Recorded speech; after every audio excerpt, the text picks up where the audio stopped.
음, 여러분 안녕하세요. 모두 잘 지내고 계시지요? 네.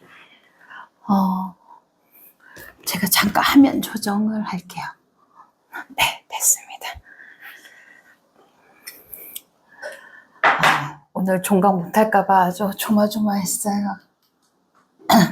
컨디션이 좋지 않아서 네, 이제 잘 나오는 것 같아요. 이게 혼자 하는 게 보통 일이 아니에요. 자, 봅시다. 모두 잘 지내고 있나요? 어제는 종일 비가 내렸어요. 그쵸? 저는 비 내리는 날은 너무 힘들어서, 감당이 안 돼요. 습도가, 습도 때문에 호흡이 힘들어서, 정말 감당이 안 돼요. 잘 들리고 있는 건가? 혼자 하고 있어서. 네. 요즘 냉방병도 냉방병이지만 사람들이 많이 지쳐 있는 것 같은 느낌이에요. 이렇게 만나는 사람들이나 이렇게 상담하는 사람들이나 함께 있는 분들 보면 뭐라 그래야 될까? 만성 피로증? 계속 지쳐 있는 것 같아요. 일을 할 때 벽돌 깨기 하는 것처럼 그렇게 일을 한다고 봐요, 저는. 왜 즐기지 못할까? 왜 그것을 감사함으로, 호흡하면서 이렇게 살아가지 못할까? 그런 게 조금 아쉽고, 보기에 좀 안쓰럽고, 그래요. 오늘 이제 마지막 종강인데, 회복된 가정을 지키는 힘에 대해서 같이 이야기하려고 해요. 그런데 이것을, 마지막에 어떤, 메시지로 함께 할까라고 생각하다가, 또 가정만 원활하다고 형통하다고 우리 삶이 또 예쁜 건 아니에요. 직장 또 사역의 현장에서 하나님과 함께 걷는 회복의 여정을 한번 생각해 봤어요. 과연 내가 가정이나 직장이나 사역의 현장에서 하나님과 함께 걸어가는 나의 회복의 여정, 하나님을 인지하고 실제하신 하나님과 내가 함께 가는 동안에 그 여정은 어떠하고 그 여정 속에서 하나님은 무엇라 말씀하시며 어떠한 계획을 가지고 행하시고 계시는가, 이것을 들여다보고 오늘의 강의를 결정하게 되었습니다. 그래서 회복된 가정을 지키는 힘은 어디서 오는가, 이것이 주제였는데요. 여호수아 24장 15절 말씀에 오직 나와 내 집은 여호와를 섬기겠노라. 저는 이 말씀에 힘을 얻습니다. 오직, 앞에 들어가 있는 이 오직이요. 오직, 여기서 이미 굳게 결심하는 거예요. 그리고 주님, 저는 주님과 살겠습니다. 이미 고백하는 거예요. 오직 나와 내 집은 여호와를 섬기겠노라. 사랑하는 여러분, 오늘 우리는 이 모든 과정 속에서 가정회복 세미나의 마지막 시간에 함께하고 있어요. 그냥 정말 빨리 끝내고 싶어서 1.5배속이나 아니면은 빨리빨리 숙제하듯이 듣는 분도 있었을 거고, 이것을 오롯이 적용해서 내 삶 가운데 한번 먼저 회복과 그 체험 속에서 하나님과의 관계가 형통함을 느끼고 깨달으신 분들도 계실 터이고, 많은 다양한 모습들이 있겠지만 오늘 종강 이 메시지만큼은 여러분들 삶에 온전한 적용이 일어났으면 좋겠습니다. 지난 시간들을 돌아보면 우리는 단순히 가정 문제를 다룬 것만은 아니었어요. 상처와 용서를 이해했고, 신뢰와 화해를 이해했고, 소통과 사랑의 언어를 이야기했습니다. 그런데 시간이 흐르면서 깨닫게 되는 사실이 있어요. 가정의 문제는 가정 안에서만 끝나지 않는다라는 거예요. 가정에서 받은 상처는 직장으로 가져오게 되고요. 또 직장에서 받은 스트레스는 가정으로 가져오게 되는 이렇게 순환 구조로 이루어진다라는 거예요.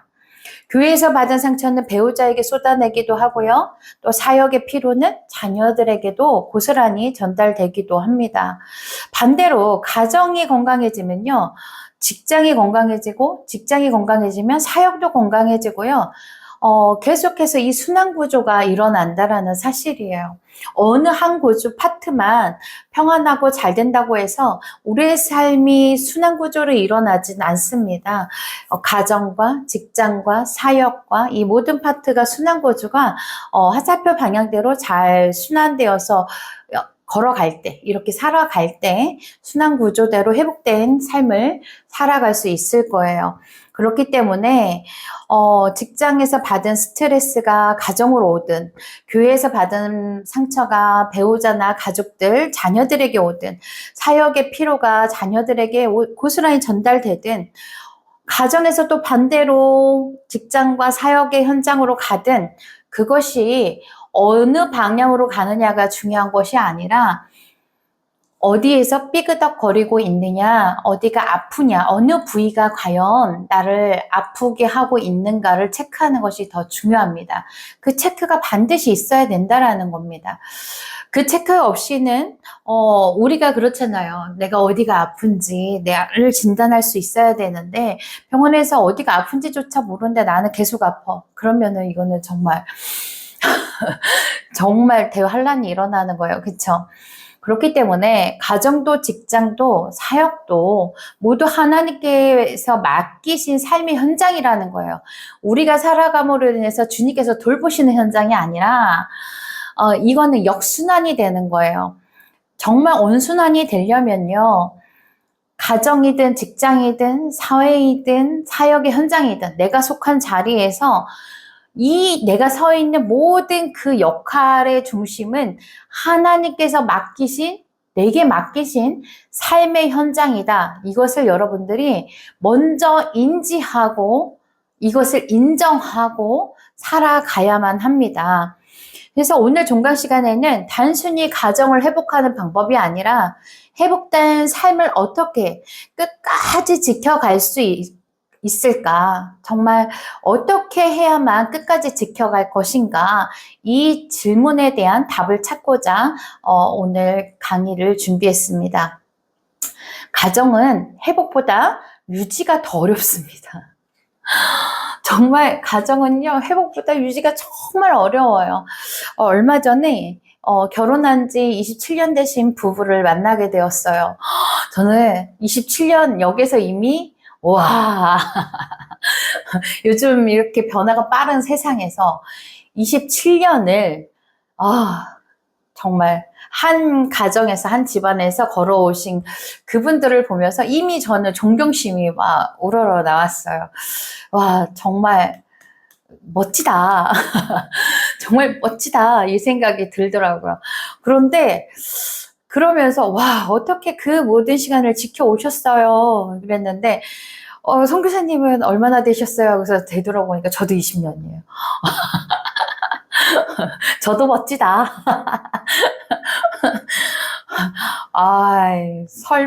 정말 성격이 다르고 가치관이 다르고 자라온 환경이 다르고 그쵸? 얼마나 다른 것 투성이에요. 그 다른 것 투성이를 어떻게든 연결해 보려고 연결한 것이 사랑이란 말이에요. 사랑하기 때문에 갑자기 공통점을 찾아나가고 닮은 걸 찾아나가고 좋아하는 걸 찾아나가게 되는 거거든요. 그러면서 그것이 정점에 이르렀을 때 우리가 결혼이라는 제도 안으로 들어오게 되었죠. 근데 그 제도 안에서 들어오니 패밀리라는 가족의 제도가 생기면서 가족하면은 우리나라에서 어떻게 돼요? 끈끈한 정이 있으면서도 무관심이 있고 무심함이 있단 말이죠. 네, 부부 사이도 그렇게 변해가는 거죠. 그러면서 꼭 말해야 하나? 이렇게 되는 가정의 그 순환구조 속에 들어가게 됩니다. 그런데 27년대 그 부부를 보니 딱 여기 저한테 솔루션을 받으러 오실 만한 분들은 아닌 것 같은데 이 생각이 드는 거예요. 너무 알콩달콩하시고 27년 되신 거 맞아? 27주는 아니야? 막 이런 생각이 들 정도로 정말 예뻤어요. 제가 보기에 너무너무 예쁜 분들이었어요. 그런데 갑자기 이제 담소를 나누다가 솔루션을 딱 들어가니까 상담으로 들어가니까 이렇게 붙어 앉아 계시다가 이렇게 이렇게 떨어져서 앉으시더라고요. 그래서 저는 우선 앉는 거, 들어올 때 들어오는, 모습, 앉는 모습, 이런 걸 다 먼저 거기부터 체킹을 하는데, 당황스러웠어요. 전혀 다른 모습으로 돌변하시는 거예요. 왜냐하면 지금부터 서로가 각자의 변호사가 되어야겠다 작정하신 거죠. 변론을 하시려고 작정을 하셨기 때문에 떨어져 앉더라고요. 그래도 제 눈에는 예뻤습니다. 가정은 회복보다 유지가 더 어렵다. 정말 많은 사람들이 눈물로 화해하잖아요. 그쵸? 부부가 서로 용서를 구하면서 화해를 할 때가 많습니다. 자녀와 부모가 손을 잡고 울기도 해요. 그쵸? 그러나 몇 년이 지나면 혹은 몇 주? 며칠? 몇 달?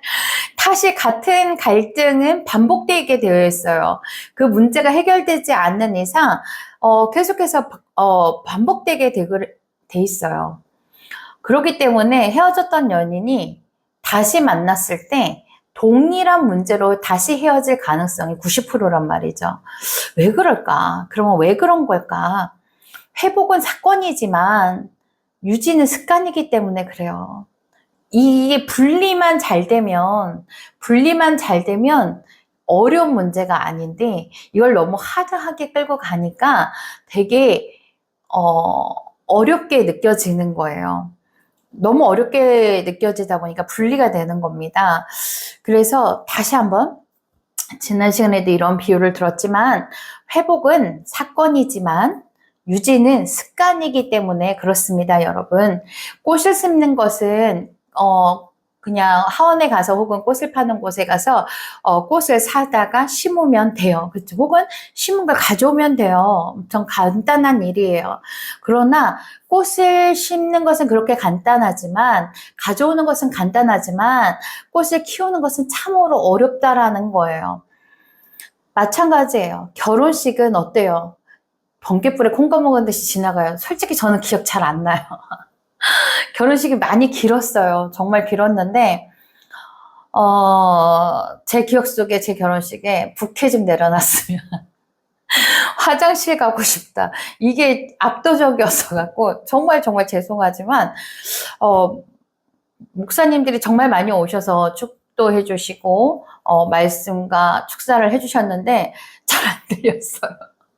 이제 와서 20년이 다 돼서 고백하지만 부케가 너무 무거웠어. 부케가 무거워서 제발 이것 좀 내려놨으면. 양쪽 팔이 쥐가 나고 힘들어서, 그리고 화장실이 너무 가고 싶어서 힘들었어요. 그래서 기도했어요. 하나님 저 좀 지켜주세요. 이렇게 기도하면서 결혼식 내내 그 채플 시간 동안 정말 힘들게 버텼던 기억이 있어요. 특송도 길었고 모든 게 다 길어서 정말 1부, 2부 이렇게 진행을 하고 언약식을 하고 막 이 과정 속에서 물론 아름답게 순서를 다 만들어가고 목사님들이 다 잘 준비해 주셔서 이렇게 했지만 받는 저는 어렵고 힘들었다. 그리고 정신을 차려보니 호텔이더라. 그리고 또다시 정신을 차려보니 우리 신랑하고 저하고 욕실에서 같이 헤어핀을 빼고 있는 거예요. 린스를 잔뜩 발라서 왜냐면 고정해 놓느냐고 다 빼고 났는데 정확하게 62개의 헤어핀이 나왔어요. 제 머리에서. 정말 무서웠어요. 근데 헤어핀을 뺐는데도 머리가 고정되어 있는 거예요. 얘를 감아내느냐고 신혼부부가 첫날 밤에 샴푸만 4번을 했어요. 4번을. 그러고 나서 엉엉 울었어. 다시 나네. 우리 신랑이 껄껄껄 웃다가 그러는 거예요. 다시 하면 안 돼. 다시 이거 하면 안 돼. 그래서 결혼식이 어려운가 봐. 이렇게 넋두리를 하더라고요. 그때 기억이 이걸 준비하면서 생각이 났습니다. 그래서 저는 그 첫날이 참 힘들고 버거운 날로 기억이 되고, 그 다음날이 주일이라 예배를 드리고 공항으로 출발했던 기억이 있습니다. 정말로 결혼식은 하루지만요, 가정은 평생 만들어 가야 돼요. 그런데 우리는 결혼식에 너무 많은 돈과 에너지를 할애하고 있죠. 그만큼의 언약이고 선약이자 선포이기 때문에 또 그런 것도 있습니다. 제가 웨딩 플래너 일을 하면서 많은 부부들이 하나가 되어지는 가정 속에서 제일 먼저 하나가 되어져야 될 게 무엇이냐면, 같은 비전을 품는 마음과, 그리고 하나님 앞에서의 맹세 가운데 지키려는 연합이 먼저 있어야 돼요. 가정은 연합의 구조로 일어나야 되는데, 어떻게 하면 예쁘게, 어떻게 하면 스타일리시하게, 어떻게 하면 좀 더 유행에 가깝게 이끌어 갈까를 목표하는 지점이 다르더라고요.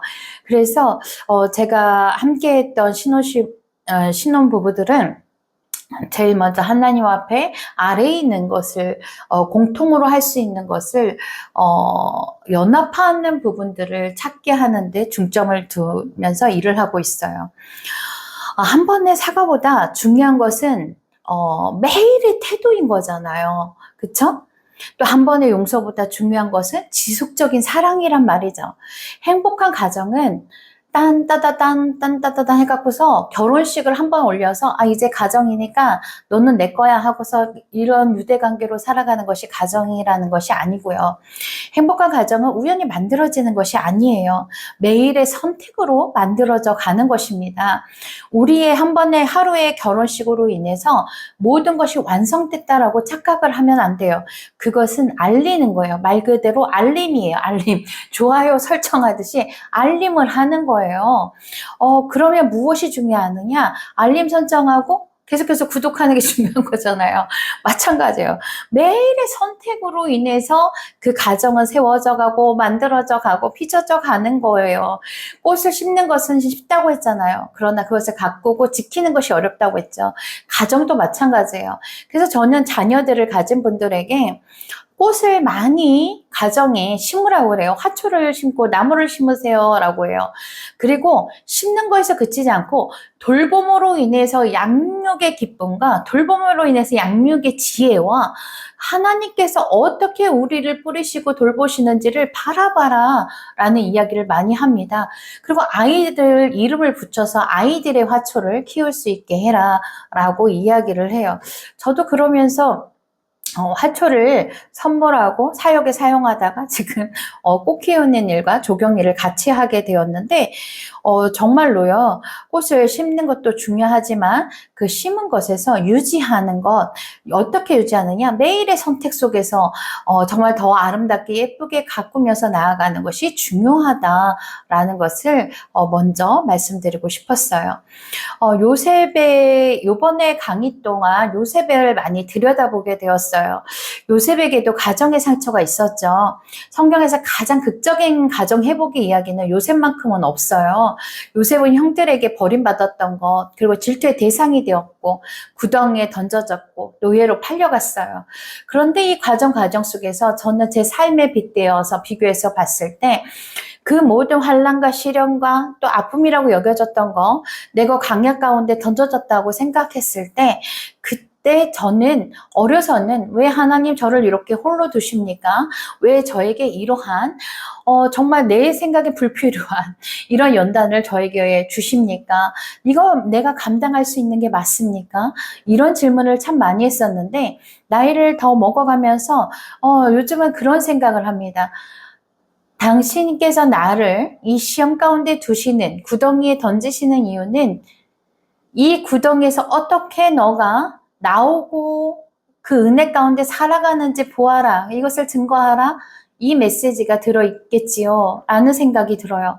그러면 나는 어떠한 식으로 던져졌을 때, 구덩이에 던져졌을 때 나는 어떠한 선택을 해야 될까? 이것을 생각해요. 접근하는 방법 자체와 하나님 앞에 기도드리는 그 기도문 자체가 변했다라는 거예요. 내 삶의 변화에서 가장 큰 변화는 바로 이거예요. 정말 질투의 대상이 있을 수 있어요. 그렇죠? 구덩이에 던져지고 노예로 팔려갔어요. 그런데 그때의 요셉의 마음은 어땠을까를 많이 헤아려요. 요셉의 마음은 어땠을까? 요셉의 감정 상태와 요셉의 그 아픈 쓰라린 상처들은 이 사람은 어떻게 극복하고 어떻게 받아들이고 헤쳐나갔을까? 이 생각을 해요. 그리고 그것을 바라보고 있는 하나님의 시선은 어떠할까? 라는 생각을 또 2차적으로 합니다. 하나님의 시선은 어떤 모습으로 요셉을 바라보고 계실까? 그리고 요셉을 잃어버린 그 부모들은 한편에서 그 부모는 어떠했을까?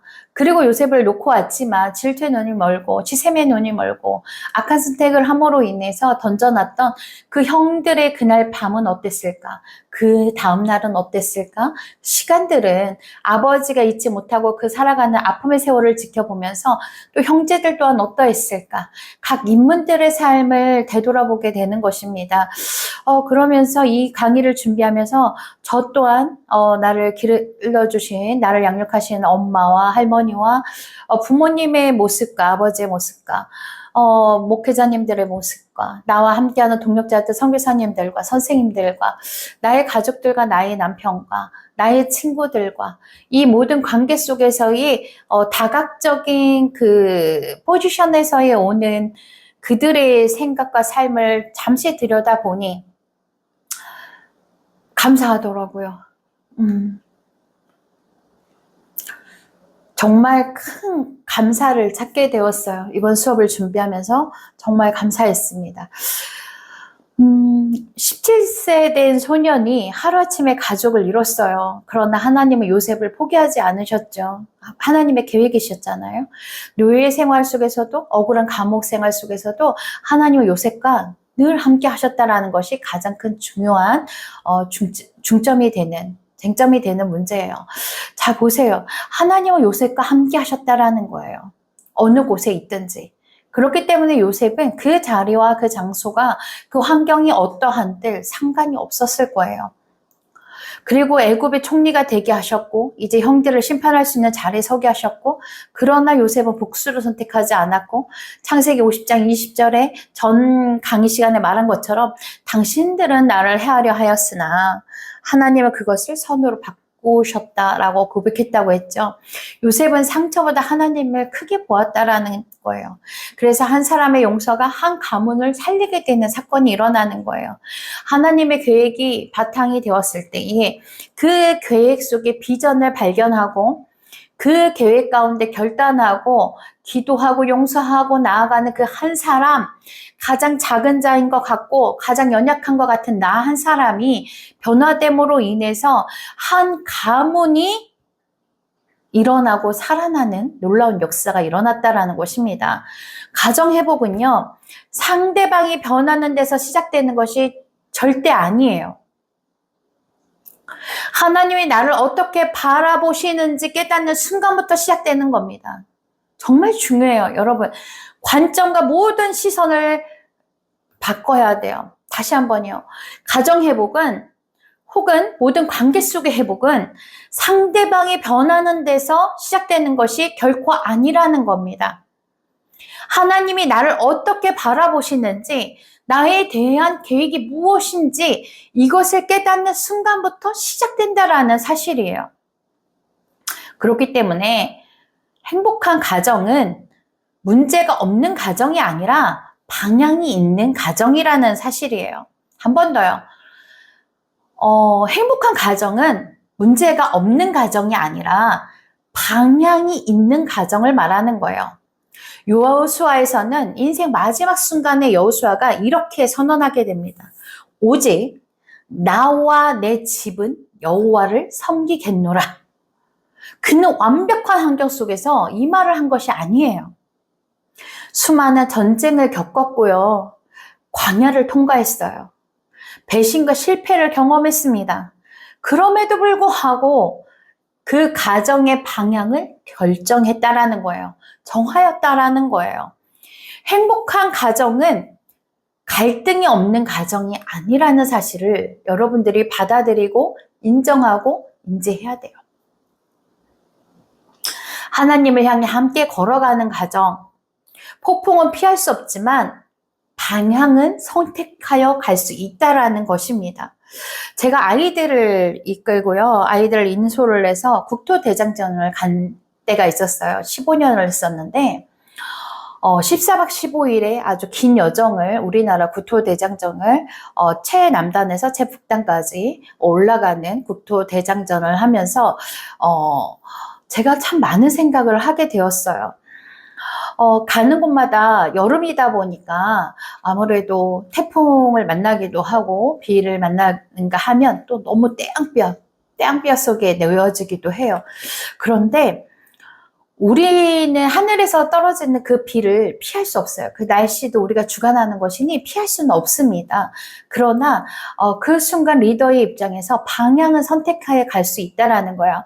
하루는 저희가 인제를 지나가는데, 강원도 인제를 지나가는데 거대한 바람이 불기 시작하는 거예요. 근데 그 바람의 소리가, 혹시 강원도 인제 쪽을 지나가신 분은, 혹시 그곳에 머물거나 사셨던 분은 아실 거예요. 저는 그렇게 무섭더라고요. 그 바람이 소리가 여러 궁중이 우거리는 정말 그 모습이 저한테는 되게 공포였어요. 그 나무가 되게 괴상하게 보였고, 나무들이 막 진짜 저는 나무들은 몸이 안 흔들고 장가지들만 흔들리다 생각했거든요. 나무를 좋아해서 워낙 관찰을 많이 하는데, 나무들의 몸통이 분명히 흔들리지 않을 것 같고, 너무나도 통이잖아요. 그쵸? 정말 통이고 견고할 것만 같고, 저게 어떻게 가지들이 흔들리는 거지? 이렇게 생각하잖아요. 흔들리더라고요. 앞에 있는 나무들이, 정말 길게 뻗은 나무들이 우수수 하면서 우수를 내면서 움직이는데, 점점 나한테 이게 막 이렇게 다가오는 듯한 그런 느낌이 드는 거예요.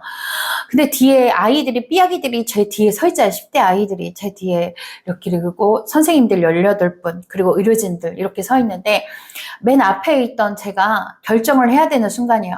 통과할 것인가? 어떻게 해야 되는 건가? 나는 어느 방향으로 가야 할까?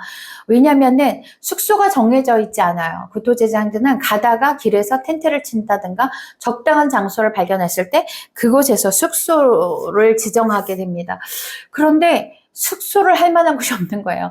그곳에다가 텐트를 피는 순간 모든 텐트가 날아갈까, 오즈 마법사처럼 어디론가 다른 세계로 갈 것만 같은 그러한 거대한 바람이 불었었거든요. 어떻게 해야 합니까, 하나님? 도대체 이 순간 저는 어디로 가야겠습니까?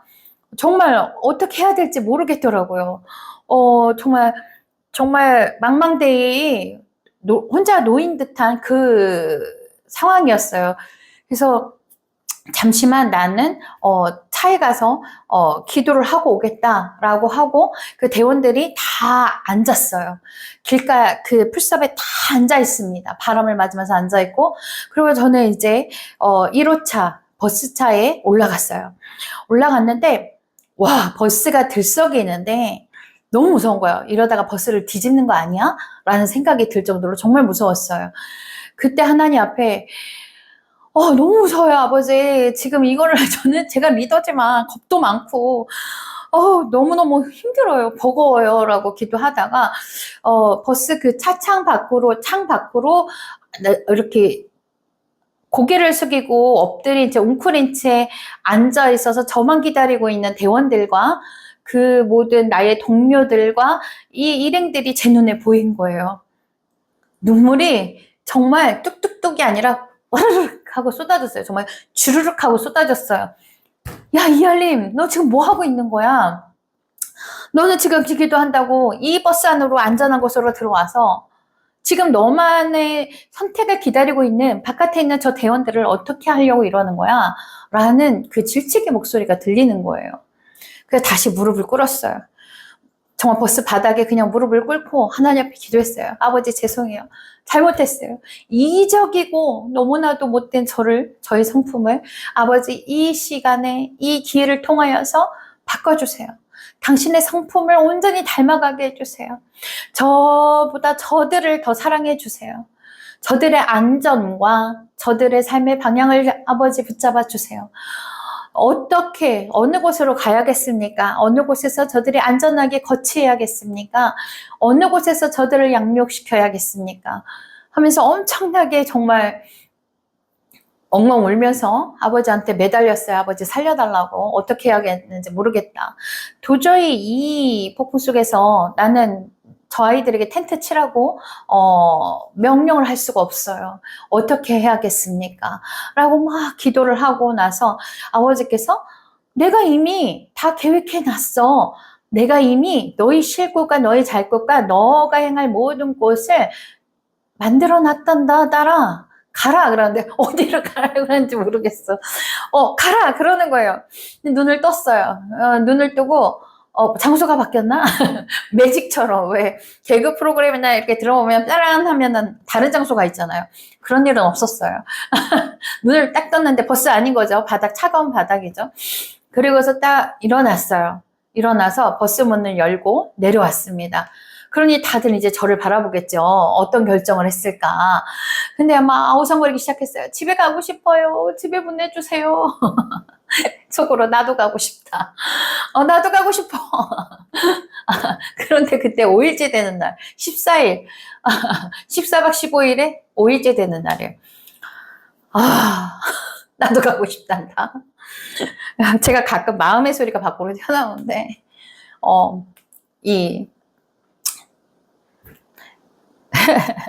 확성기에 대고 제가 그랬어요. 나도 집에 가고 싶어. 애들이 웃더라고요. 나 지금 무서워. 그러면서 아이들이 갑자기 걱정하지 마세요. 남학생들. 걱정하지 마세요. 하나님이 그 아이들의 입을 벌리시는 것만 같았어요.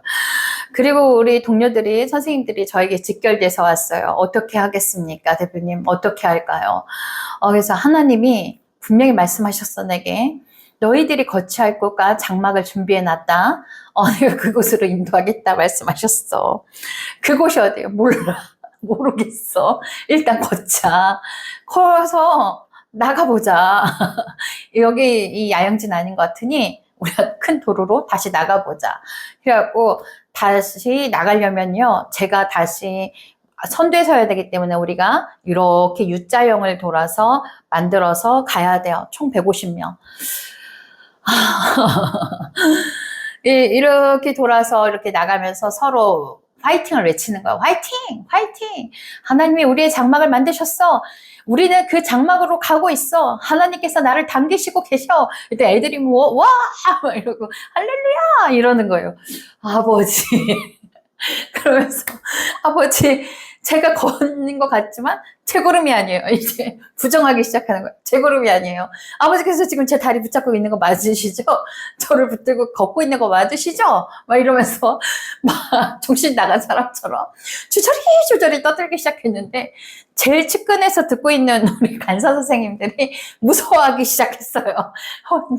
대표님 괜찮으신 거죠? 우리 갈 데 있는 거 맞는 거죠? 그래갖고 있어 하나님이 장막을 준비해 놓으셨어. 씩씩하게 걸어, 씩씩하게. 우리 1연대가 씩씩하게 걸어야 돼. 다리 높이 들어, 어깨 펴.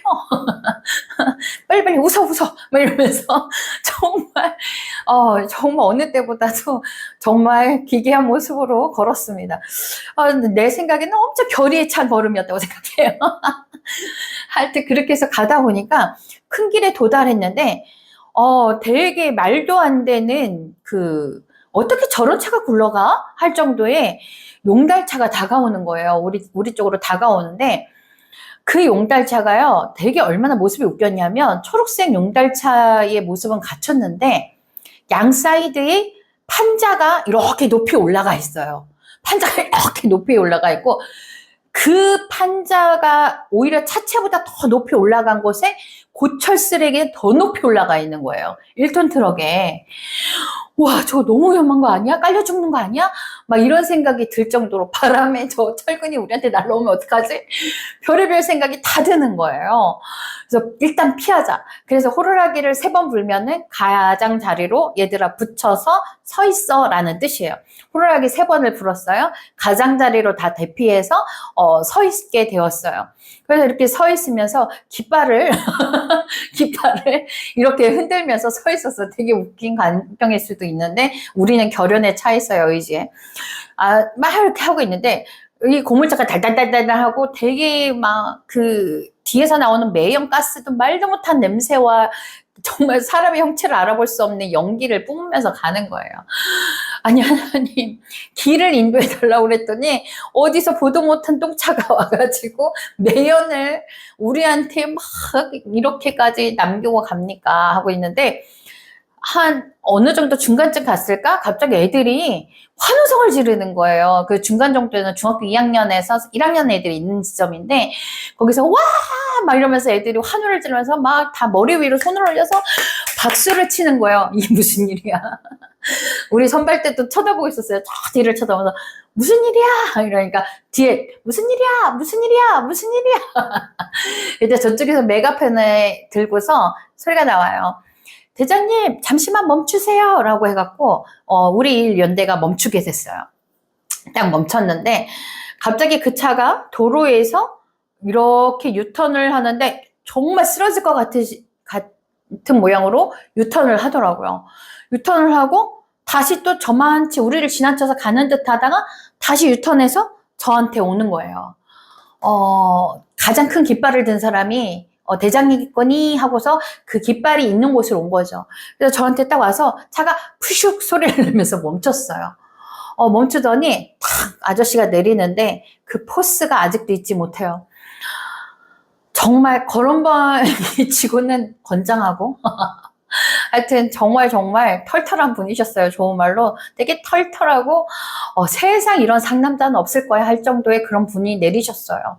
딱 내리셨는데 지금 이러한 날씨에 앞으로 더 가시면 안 됩니다. 해변가 쪽으로 가시면 너무 위험할 수 있으니 멈추셔야 됩니다 라고 하는 거예요. 그래서 제가 그랬어요. 저도 알고 있어요. 알고 있는데 우리의 길을 예배하시는 이가 우리의 발걸음을 예배하시는데 거쳐야 할 장막이 있다라고 하셨는데 저도 좀 난감합니다. 그래서 그 거쳐야 할 장막으로 저를 인도하고 계시다는 것을 믿어요. 그러니까 그분이 그래요. 무슨 말인지 도통 모르겠다고. 무슨 말인지 모르겠고 일단 나를 따라와라 그러는 거예요.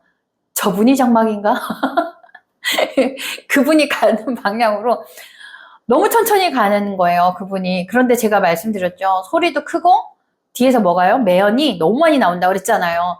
빨리 갔으면 좋겠는 거예요. 애들이 꽥꽥거리고 입을 다 틀어막게 되고 눈물이 나고 그러더니 근데 그분도 그 사장님도 그걸 눈치채신 거예요. 가다 멈추셔갖고 전달을 하시기를 이렇게 말씀하셨어요. 지금 이 길에서 쭉 되돌아서 이렇게 다시 되돌아서 이 큰 길을 따라서 제가 서 있는 그 용달차가 보이는 자리까지 오십시오 라고 했어요. 그래서 우리는 그분한테 너무 감사했어요. 말은 못했지만 정말 불편했어요. 그 매연이. 그리고 그분의 그 배려로 저희는 다시 이렇게 돌아서 알 수 없는 곳으로 내려가게 되었어요. 그곳에 내려갔더니 정말 전형적인 시골 교회가 보이기 시작했어요. 우리 눈에 보이는데 마당이 상당히 넓은데 꽃들이 정말 잔잔하게 피어있는 정말 아름다운 교회였어요. 그곳에 그 용달차가 이상하게 어울리지 않을 곳에 너무 어울리게 서 있는 거예요. 그래서 이게 무슨 일일까라고 생각하면서 제가 한편으로 오늘 이곳에서 묵으면 좋겠다. 하나님 예배하신 장막이 이곳이면 너무너무 좋겠다라는 생각이 들었어요. 아니나 다를까 그분이 목사님이셨던 거예요. 그분이 목사님이셨던 거예요. 나의 모든 스쳐갔던 생각들을 지우고 싶었고 너무 부끄럽고 힘들었어요. 눈에 보이는 것으로만 판단했던 것이 참 힘들었어요. 그리고 안내해 주는 대로 엄청 커다란 그 본당 안으로 우리를 밀어 놓으셨어요. 그리고 아이들에게 말씀하셨죠. 여기 있는 장의자들을 다 벽으로 붙여라. 그래서 벽으로 싹 밀어놓고 저희를 그 마룻바닥에서 쉴 수 있게 해줬어요. 그런데 놀라운 일이 벌어졌어요. 하나님 분명히 장막을 예배해 주셨고 그 길을 예배해 주셨다고 그랬어요. 그 고물 용달차를 끌고 목사님이 우리에게 오셨죠. 그런데 또 더 놀라운 거 그 시골에 그 어르신들이 권사님과 집사님들이 어디선가 다 삼삼오오 오시는 거예요. 허리를 구부리신 분들, 뒷짐지고 오시고, 손에 뭐를 다 들고 오셔요. 그리고 더니 갑자기 감자를 찌시고 옥수수를 찌시고 부침개를 하고 밥을 짓기 시작하시는 거예요. 너무 놀라웠어요. 하나님께서 그곳에서 정말 너무 놀랍게 역사하셨고, 딱 정말로 2박 3일 동안 그날 당일과 그 다음날 준비해서 2박 3일 동안 여름 성경학교를 주최해서 할 수 있었어요. 그 동네 아이들과 우리 아이들이 전체가 여름 성경학교를 함께 할 수 있는 놀라운 은혜 자리에 하나님이 초청하셨다는 사실이에요. 폭풍은 피할 수 없어요. 정말 우리가 감당하거나 우리가 해결할 수 있는 문제는 아니에요. 하지만 우리가 방향은 선택할 수 있다는 거예요. 여러분들의 삶의 방향을 폭풍을 만났을 때 어떤 선택을 하길 원하십니까? 정말 앞뒤가 보이지 않고 꽉 막힌 것만 같았고, 정말 저 바람에 우리 대원들 150명과 우리 동역자들 총 200명이 어떻게 될지 모르는 그 상황 속에서 정말 난감했어요. 그때 하나님께서는 저에게 두 마디를 주셨어요. 내가 너의 길을 예비하였다. 너의 장막을 준비하였다. 너의 사역의 그 범위를 내가 너와 함께하고 있다 라고 말씀하시는 거예요. 내가 준비하였다 라고 하시는 거예요. 내가 준비한 곳에 너를 놓겠다 라고 말씀하시는 거예요. 그 생각이 무엇인지, 그 결과가 어떻게 이루어지는지를 보면서 과정 속에서 하나님을 찬양하였고, 누구보다 기쁘게 정말 춤을 추며 찬양하고 율동하면서 여름 성경학교를 갑작스럽게 포스터를 우리가 직접 큰 도화지에 정말 다 그려서 동네를 휩쓸고 다니면서 전봇대부터 모든 곳에 다 부착시키고, 아이들을 메가폰을 켜서 음악을 틀고 아이들을 모으고, 정말로 그렇게 2박 3일 동안 아이들과 함께, 그 동네 아이들, 옆마을 아이들까지 다 초청을 해서 함께 여름 캠프를 했던 기억이 있습니다. 이 방송을 볼 수 있다면 그 인재 때 내가 그때 그 꼬만데 이렇게 할 수 있겠죠. 예, 정말로 여러분들의 인생에서 그 폭풍은 피할 수 없지만 방향은 선택할 수 있다는 걸 잊지 않았으면 좋겠어요. 여러분, 또 하나, 가정이 회복이 되면 정말 직장도 회복이 됩니다. 사람들이 종종 이렇게 말을 하죠. 집에서는 집이고 직장은 직장이야 라고 말을 합니다. 하지만 실제로는 그렇지가 않아요. 집에서 부부싸움을 하면 직장에서 집중력이 떨어지는 거예요. 직장에서 받은 상처는 집에서 폭발하게 되어 있어요. 그래서 하나님은 우리의 삶 전체를 회복시키기 원하시는 거예요. 진정한 회복은 삶 전체의 회복이 오는 거예요. 한 부분이 회복되었다고 해서 나는 그래도 가정이 괜찮아. 그건 아니에요. 예, 다 같이 회복되어져야 된다라는 거예요. 식당을 가보세요. 정말 맛있었는데 갑자기 짜요. 부부싸움을 하신 거야. 그런 경험 있으세요? 간이부터 달라진단 말이죠. 정말 사역 현장에서 배우는 관계 진실을 봐야 돼요. 목회든 교회 봉사이든 선교이든 어떤 사역이든 결국 사람을 섬기는 일이에요. 사람을 살리는 일이에요. 세워가는 일입니다. 그런데 사람을 섬기다 보면 가장 큰 상처도 사람에게 받는 거예요. 모세도 백성을 위해 살았지만 원망을 듣게 되는 거죠. 바울도 교회를 세웠지만 배신을 경험하게 됩니다. 심지어 예수님도 십자가 위에서 조롱을 받으셨잖아요. 그러므로 우리는 반드시 기억해야 합니다. 사람을 섬기지만 사람의 인정으로 사는 것이 아니라는 거예요. 하나님을 바라보며 섬기는 것이 맞다라는 거예요. 우리들의 생각 속에 관계 속에서만 매이면 안 돼요. 관계의 언어, 억양, 그의 선택하는 그 표정들, 입모양, 여기에 매여 있으면 안 된다라는 거예요. 하나님을 바라보면서 섬기는 자세가 중요합니다. 사람의 그 칭찬은 변할 수 있어요. 하지만 하나님의 평가는 영원하다는 사실을 여러분 기억하셔야 돼요.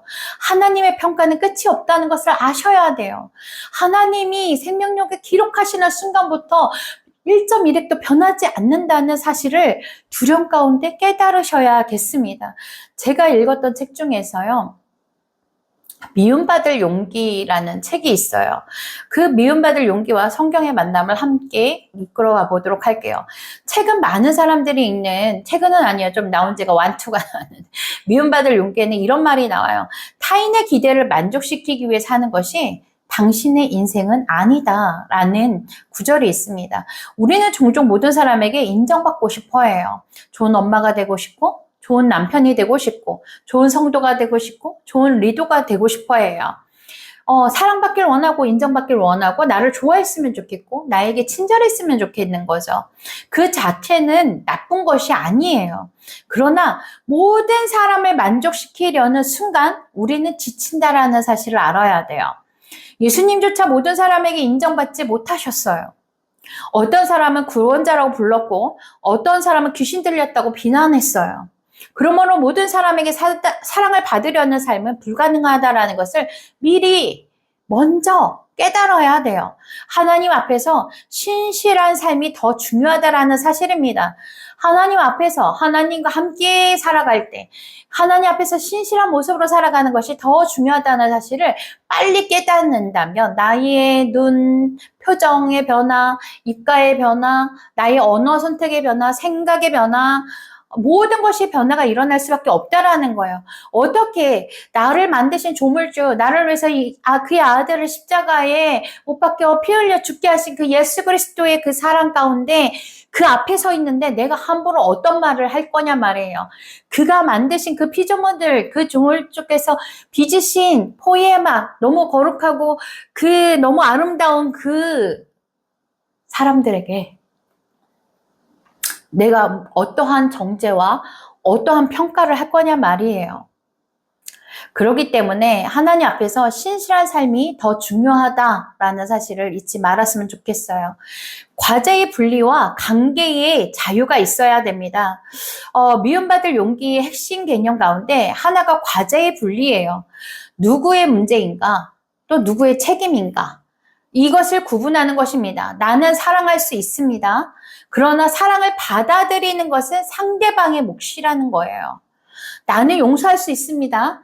그러나 화해를 선택하는 것은 내가 아닌 상대방의 몫이라는 사실이에요. 나는 최선을 다할 수 있어요. 그러나 평가하는 것은 상대방의 몫입니다. 성경도 동일한 원리를 얘기하고 있어요. 로마서 12장 18절에 할 수 있거든 너희로서는 모든 사람과 더불어 화목하라. 너희로서는 이 말이 중요합니다. 내가 해야 할 몫은 최선을 다하는 것입니다. 아버지 아시지요? 아버지께서 하실 거지요? 그러면 우리가 왜 필요한 거야? 우리를 통해서 하시겠대잖아요. 그쵸? 너희로서는 내가 해야 할 몫은 최선을 다해야 되는 것입니다. 결과까지 책임지라는 뜻이 아니에요. 이 진리를 깨닫게 된다면, 이 말씀이 정확하게 들리게 된다면 관계의 짐이 가벼워진다라는 사실이에요. 그렇다면 회복된 삶을 지키는 5가지 습관이 있습니다. 첫 번째, 감사하는 습관을 가져야 돼요. 감사는 행복의 시작이에요. 제가 예전에 강의할 때 감사 노트를 적어보세요 라고 했는데 한 귀로 듣고 흘리신 분도 있겠지만 적으신 분들도 있을 거예요. 감사는 행복의 시작입니다. 이미 시작하신 분들이 이겨낸 거고 삶의 변화를 맞이했을 거예요. 반드시 그랬을 거예요. 피아노를 쳐보세요. 동일하게 연주를 시작했어요. 배우기 시작했어요. 바이엘만 하다가 끝난 사람은 계속 피아노를 바라볼 뿐 연주할 수 없어요. 그쵸? 그래도 그 고비를 넘겨서 체르니 100을 넘기고 30, 40을 갔으면 어떻게 돼요? 연주할 수 있어요. 반주자가 될 수 있어요. 그쵸? 우리가 어떠한 상태로 우리의 삶을 대면하고 있는지 잘 봐야 돼요. 감사는 행복의 시작이에요. 반드시 부부는요, 감사하는 습관이 있어야 돼요. 감사하는 부모는 자녀를 살릴 수 있어요. 감사하는 리더 밑에서 자라난 성장된 공동체는요, 살아나고요, 세워지는 일이 생겨납니다. 감사하는 그 문제를 없애지 못해요. 그렇지만 그 문제를 바라보는 시선이 바뀌게 되어 있습니다. 두 번째, 축복하는 습관을 가지셔야 돼요. 말은 씨앗이라고 하잖아요. 그쵸? 오늘 심은 말이 내일 열매가 되는 거예요. 이런 말이죠. 사랑해 라는 말이에요. 제가 이곳에 오기 전에 한 매체를 보게 되었는데 한 기자가 이렇게 말해요. 사랑한다는 말을 많이 들어봤어? 살면서 많이 들어봤어? 라고 말했어요. 고개를 갸웃거려요. 내가 들었던가? 난 연애를 못해서 못 들었던 것 같은데? 이러면서 서로 아이러니하게 바라봐요. 우린 부모가 있잖아. 형제가 있잖아. 우리 소속된 사람도 있잖아. 너희들도 있잖아, 앞에. 왜 우리는 그 말을 못했지? 그리고 잠시 서로를 묵묵히 바라보다가 한 사람이 이렇게 말해요. 사랑해. 발음이 사랑해. 그 침묵을 깨고 또 한 사람이 말해요. 나도. 옆에서 또 얘기해요. 사랑해. 그러다가 한바탕 웃게 됩니다. 그러면서 갑자기 사랑의 물 파도 타기를 시작했어요. 사랑해, 사랑해, 사랑해, 사랑해, 사랑해! 이렇게 시작된 거예요. 순간 그들이 직면한 것은 단지 사랑해라는 말을 우리가 들어본 적이 있는가라는 문제제기에서 시작이 되었는데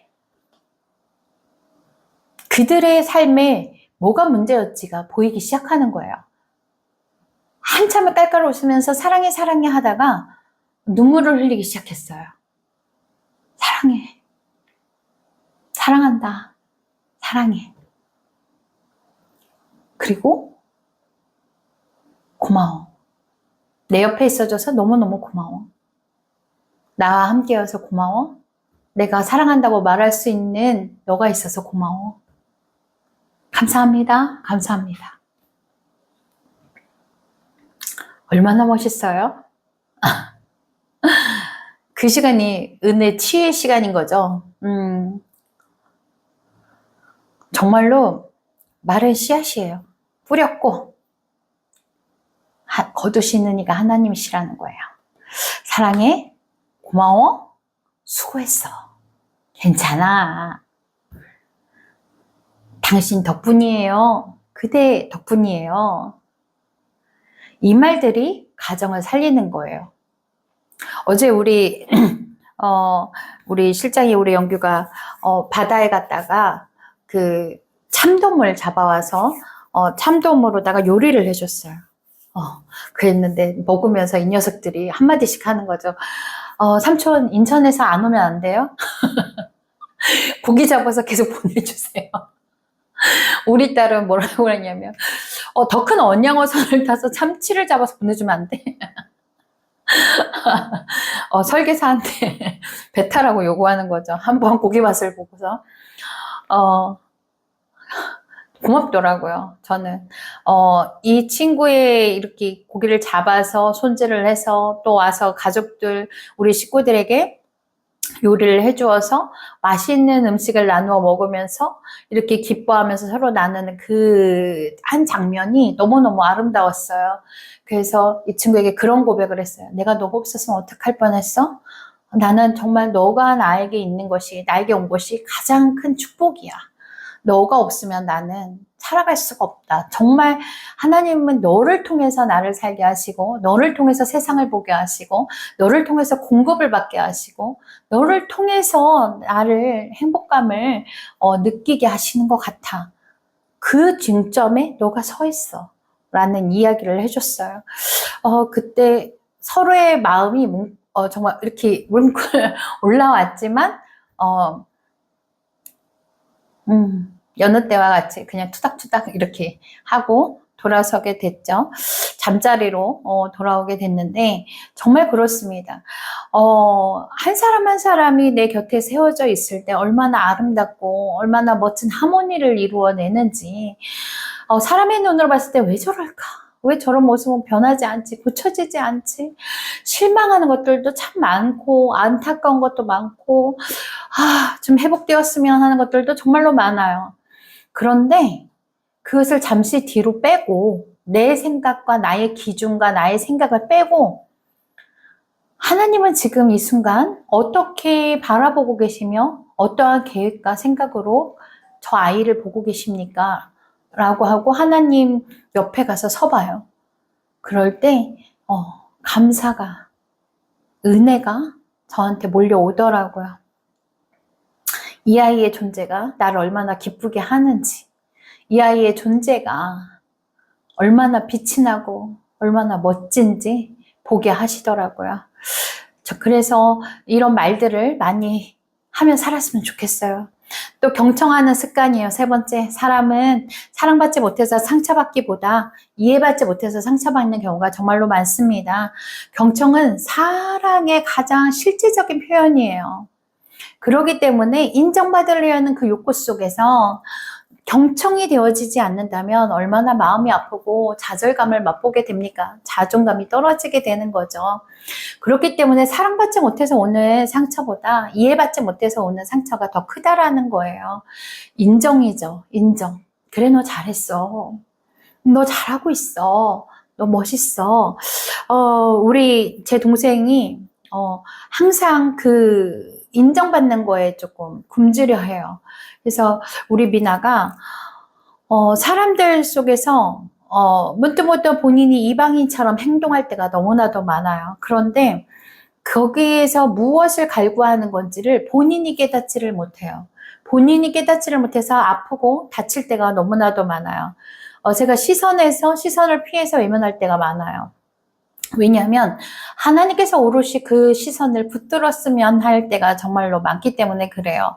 경청하는 습관이 중요해요. 내가 먼저 경청하려고 할 때 상대방과의 관계가 열려지고 생각의 차이가 좁혀지고 모든 시선의 처리에서부터 자유로워진다라는 것을 여러분들도 깨달았으면 좋겠어요. 네 번째, 함께 기도하는 습관이 필요합니다. 기도는 문제를 없애는 것이 아니라 문제를 이길 힘을 준다라는 사실이에요. 기도하는 가정은 무너지지가 않습니다. 기도하는 리더는 절대로 포기하지 않습니다. 저희 가정이 세워질 수 있는 이유가 함께 기도하기 때문에 그래요. 함께 전도하고 함께 기도하고 말씀을 공유하고 살아계신 주가 어떻게 역사하시는지 그것을 매일 나누기 때문에 건강하게 성장할 수 있는 것입니다. 그렇기 때문에 배우자와 자녀와 함께 기도하는 습관이 반드시 필요합니다. 반드시 정착됐으면 좋겠어요. 네 번째, 함께 기도하는 습관, 이것을 정확하게 정착시켰으면 좋겠습니다. 다섯 번째, 함께 예배하는 습관입니다. 가장 중요한 거예요. 함께 예배하는 습관을 길러야 돼요. 가정 예배는 가정의 제단이에요. 드려도 되고 안 드려도 되는 것이 아닙니다.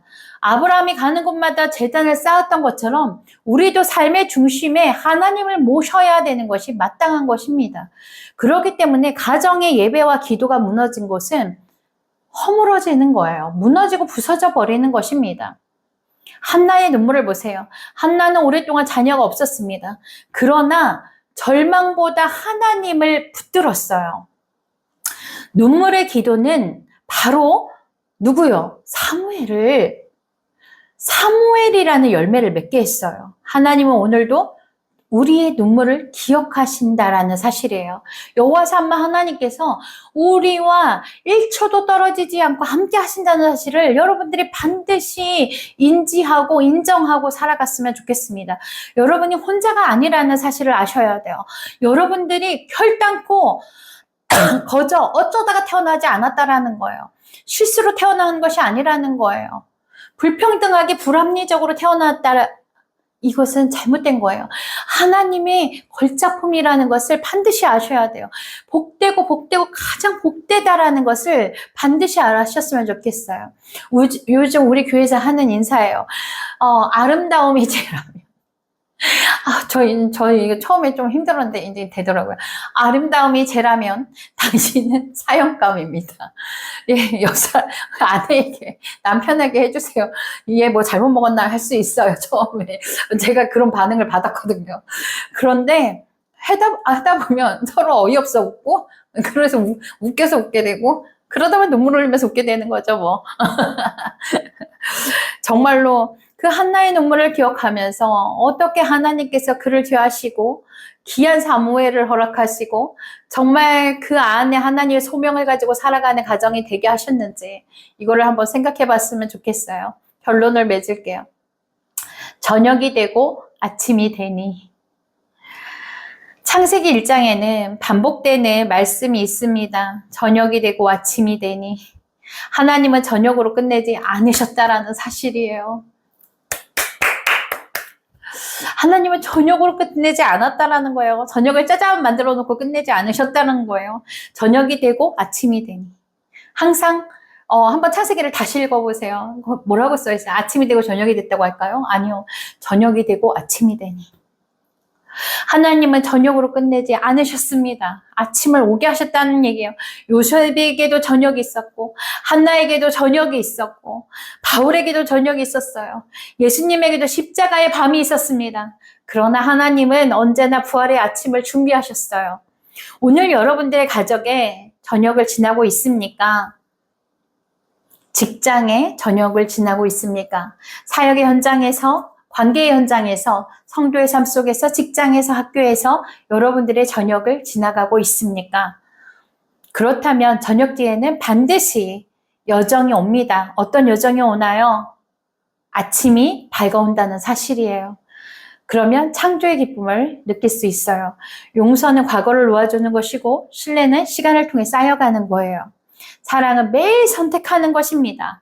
회복은 하나님과 함께 끝까지 걸어가는 것입니다.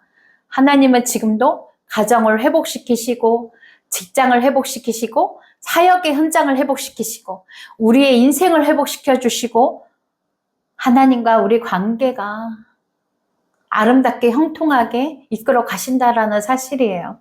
형통하다는 것은 모든 일이 반짝반짝반짝 다 잘 된다는 것이 아니에요. 형통하다는 것은 하나님을 인정하고 인지하고 함께 살아가는 것이, 하나님과 나와 함께 살아가는 것이 형통한 인생이에요. 그 형통함 속에서 가정이 세워지고, 직장이 세워지고, 사업터가 세워지고, 사역의 현장이, 교회가, 이 모든 것들이 세워져 가기를 여러분 모두를 축복합니다. 여러분 종강입니다. 엄청 좋으시죠? 다음에 더 길게 할까 봐요.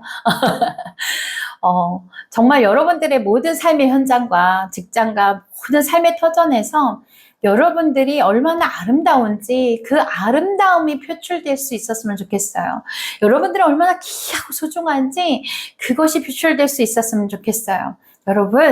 여러분들 한 사람 한 사람은 정말 귀하고 정말 아름답고 너무너무 소중하고 너무너무 대단하세요. 어떻게 그 모든 삶을 살고 계십니까? 대단하십니다. 멋지십니다, 여러분. 사랑하고 축복합니다. 정말로 아주 많이 사랑합니다. 그건 그거고 숙제 다 하셨죠? 숙제 제출하셔야 돼요. 곳곳에 숙제 숨어 있었던 거 아시죠? 추천도서예요. 어디까지나 추천도서예요. 미움받을 용기, 5가지 사랑의 언어, 결혼을 말하다, 화목한 가정, 관계의 힘. 이 도서를 꼭 읽었으면 좋겠어요. 이 도서들이 기본 도서가 좀 돼서 성경과 함께 2학기 때 꾸려가 보려고 해요. 그러니 여러분 사실 수 있는, 구입하실 수 있는 분들은 미움받을 용기 1, 2를 다 구매를 하셔서 좀 읽었으면 좋겠습니다. 그래서 여러분들 삶 속에서 얼마나 빛나고 아름다운 삶을 하나님께서 준비하셨는지 여러분들도 한번 보고 그것을 증거할 수 있는 그러한 여러분 모두 각 사람이 되었으면 좋겠어요. 나의 아버지, 우리 하나님, 그분이 우리를 지으셨고 이 모든 것을 창조하셨습니다. 분명히 창조의 기쁨을 누리고 계실 그분께서 우리에게 말씀하시는 게 무엇일까요? 우리에게 요구하시는 것은 또한 무엇일까요? 저는 이 종강을 준비하면서 오직 나와 내 집은 여호와를 섬기겠노라. 이 말씀을 가지고 준비했어요. 여호수아 24장 15절 말씀을 가지고 준비하면서 정말 하나님께서 얼마나 기쁘고 아름답게 그리고 얼마나 감사함으로 정말 우리를 세워가시는지 그것을 깨닫는 그러한 시간이 되었어요. 수업을 준비하면서 누구보다 행복했고 누구보다 은혜를 많이 받았고 준비하는 내내 기뻤어요. 원고를 쓰면서도 너무너무 좋았고 정말 내 삶에서 다시 한번 되돌아보던 순간도 그리고 지금 지켜나가야 할 것도 생각해 볼 수 있는 그러한 시간들을 가졌어요. 여러분 모두가 하나님의 섭리 가운데 살고 있음을 꼭 기억했으면 좋겠고, 하나님과 함께 동행해서 살아가는 우리 모든 제자님들이 되시기를, 동역자님들이 되시기를 정말 예수 그리스도 이름으로 축복합니다. 여러분 정말 축복하고 사랑합니다. 마지막까지 수업을 함께 해주셔서 진심으로 감사합니다. 모두 모두 사랑합니다. 더운 여름 건강하세요.